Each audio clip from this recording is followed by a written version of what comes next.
Olá, como você já me conhece, sou Josimar Lira, advogado com atuação em defesa das empresas. No vídeo 1, nós frisamos sobre a importância de documentar tudo com o empregado e sobre os perigos das horas extras. No vídeo 2, falamos sobre a questão do dano moral e algumas variantes.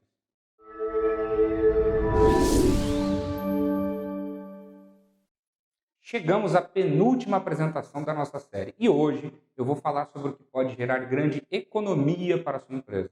Vamos falar sobre a contratação de empregado, suas formas mais comuns e quais indico de acordo com a lei, para que você economize de acordo com a sua atividade.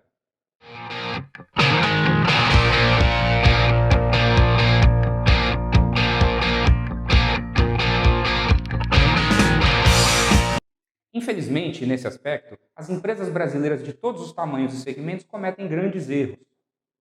Normalmente, vejo que as empresas imaginam a contratação de empregados em apenas duas opções. Ou este é empregado registrado, ou possui qualquer outra forma sem registro, contrato ou anotação.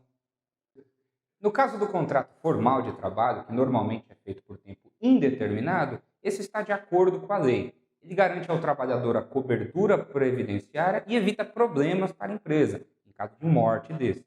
Só que esse contrato não é necessário para todas as atividades desenvolvidas pela sua empresa. Sobre isso eu falarei mais adiante.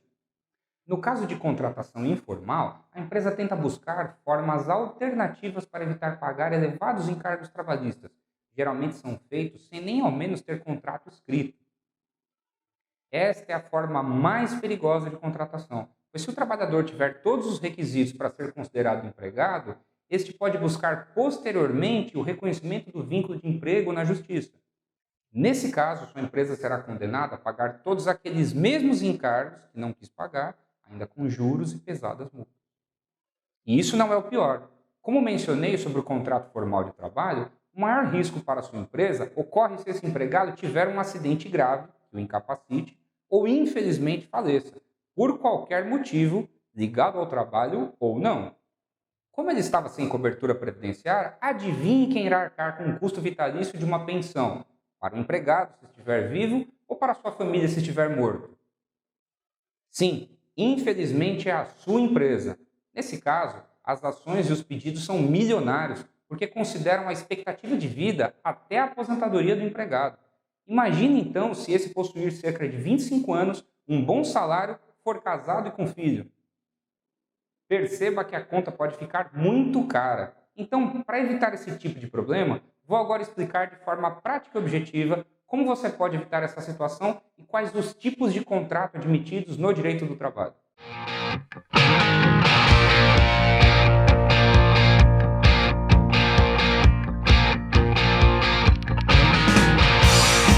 Primeiramente, convém explicar o que é empregado de acordo com os requisitos trazidos na lei. Basicamente, empregado é toda pessoa física que presta serviço de natureza não eventual, com subordinação e recebendo salário. A pessoa deve ter todos os 4 requisitos para ser considerado empregado. De início, já podemos diferenciar o empregado do trabalhador autônomo. Como o próprio nome diz, se um trabalhador possui autonomia sobre o seu trabalho, inclusive de horário, ele não é um empregado. Muito cuidado, que nem todas as atividades podem ser realizadas por autônomo, o que será analisado mais à frente nesse vídeo. Vamos agora esclarecer a questão de quem realmente deve ser considerado empregado e qual o tipo de contrato que você pode utilizar de acordo com a sua atividade.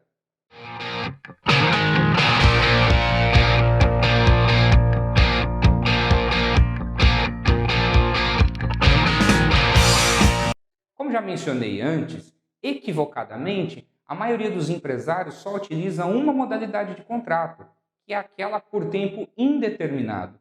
O problema é que tal modalidade dificulta o andamento dos negócios da empresa, porque no ato da demissão é necessário pagar uma pesada multa de 50% do FGTS, sendo 40% para o empregado e, infelizmente, os outros 10% para o governo. Além disso, você deverá pagar adicionalmente 1 mês de salário do trabalhador a título de aviso prévio, acrescido com as últimas alterações legislativas de 3 dias para cada ano de serviço desde o primeiro ano. Perceba que se este trabalhador estava em um contrato por tempo indeterminado, ele não sabia quando iria ficar desempregado. Logo, a lei criou tais multas para a rescisão dessa modalidade de contrato. Nesse caso, mais uma vez, temos de falar da importância do planejamento das atividades empresariais. Vou dar um exemplo. Imagine uma grande construtora, indústria ou mesmo uma empresa do comércio em geral, que passa por picos de grande atividade em diversos períodos. Normalmente, essas empresas sabem os períodos onde haverá uma necessidade de aumento de mão de obra, ou ainda, essa necessidade pode ocorrer de repente. Nesses casos, a modalidade tradicional de contrato de trabalho fará você suportar um ônus desnecessário. Então, vamos falar do contrato de trabalho por tempo determinado. Eu vou explicar.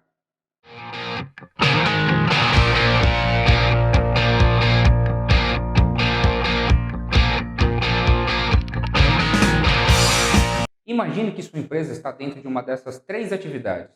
Você, de repente, começa a perceber excesso de serviço, seja porque uma grande obra se aproxima ou porque uma determinada data comemorativa ou até uma época do ano aumenta momentaneamente o nível da sua atividade. É muito simples. Basta você verificar quantos empregados precisa contratar. Faça pelo menos a metade dessas contratações por tempo determinado, coincidindo o término desse contrato com o fim do período de grande atividade. Se ao término desse pico de trabalho o nível se manter, você terá duas alternativas: ou renovar o contrato por tempo determinado, por igual período, ou ainda transformar este contrato em um contrato por tempo indeterminado. Agora, se após o período de grande atividade tudo voltar ao normal, você poderá demitir esses empregados simplesmente pelo término do contrato e economizará muito por não ter que pagar aviso prévio e a multa do FGTS. Existem ainda atividades que são normalmente transitórias. Logo, a existência de um contrato por tempo indeterminado não se justifica. Eu vou exemplificar. Por exemplo, se a sua empresa trabalha na construção civil, feiras ou eventos, basta que o tempo de contrato dos empregados seja aquele da duração do evento, no caso, a obra, a feira ou o evento. No caso ainda da construção civil, novamente o empresário tende a ganhar muito com planejamento prévio. Imagine agora uma grande obra, onde há fluxo de centenas de trabalhadores. Se todas, ou pelo menos a metade dessas pessoas pudessem ser contratadas somente pelo prazo da obra. Imagine a economia gerada nesse planejamento. Agora preste atenção, muito cuidado, pois este contrato traz excelentes vantagens para quem planeja. Contudo, se for mal utilizado, pode acarretar o pagamento de indenizações específicas se houver rescisão antecipada. Portanto, sempre faça isso sob a supervisão de um especialista do direito. Falaremos agora das pessoas que trabalham para a sua empresa, mas não podem ser consideradas empregadas.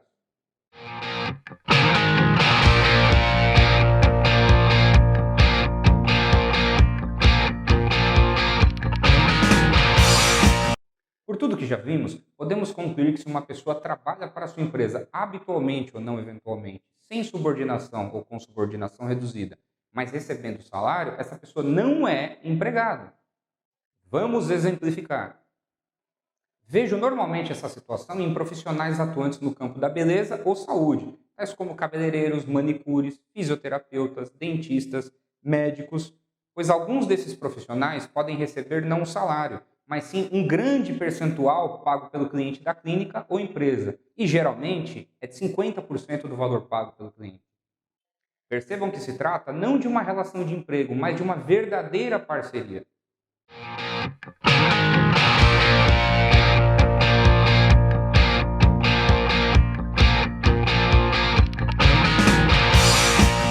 Igual pensamento temos no caso do representante comercial, que trabalha normalmente em sua casa ou escritório, efetuando para a representada o andamento de pedidos de venda, recebendo somente uma comissão ou às vezes também uma pequena ajuda de custo.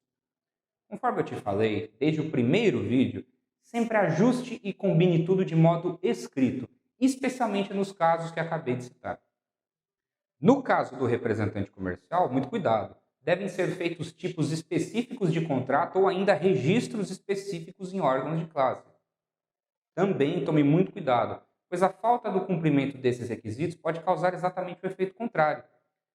Essa relação seria entendida como uma relação de emprego feita de modo tácito.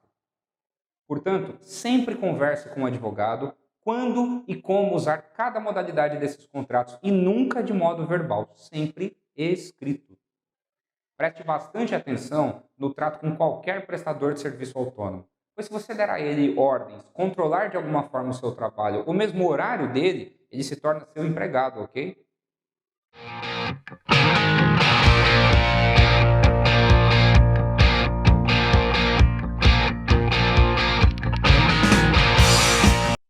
No caso de contratação por empresa terceirizada, que parece ser muito simples, toma cuidado. Sempre é preciso que um profissional do direito avalie se essa possibilidade é viável e permitida para a sua atividade. Ele verificará se essa contratação é lícita ou não, já que envolve questões mais complexas, como se aquele empregado exercerá atividade meio ou atividade fim da sua empresa, bem como se está ligada ou não a essa atividade principal. Também quero lembrar que tal contratação deverá ser precedida de cuidados especiais antes, durante e após a implantação da terceirização, tanto da parte do tomador do serviço quanto da parte da empresa terceirizada. Bem, amigos, chegamos ao final do nosso terceiro vídeo. Eu estou muito feliz com o impacto positivo que esse projeto tem causado em empresários de todo o país. Apesar da Justiça do Trabalho ter sido criada para amparar o trabalhador, a empresa tem seus direitos. Vou falar sobre seus principais direitos no próximo vídeo. Um forte abraço e até mais. Olá, colegas, tudo bem? O que achou do nosso conteúdo? Eu quero te fazer um pedido que é muito importante para nós do blog Advogado Atualizado. Se você gostou ou não, comente abaixo a sua opinião e não deixe de curtir e compartilhar. Também inscreva-se no nosso canal e curta a nossa fanpage. Um grande abraço!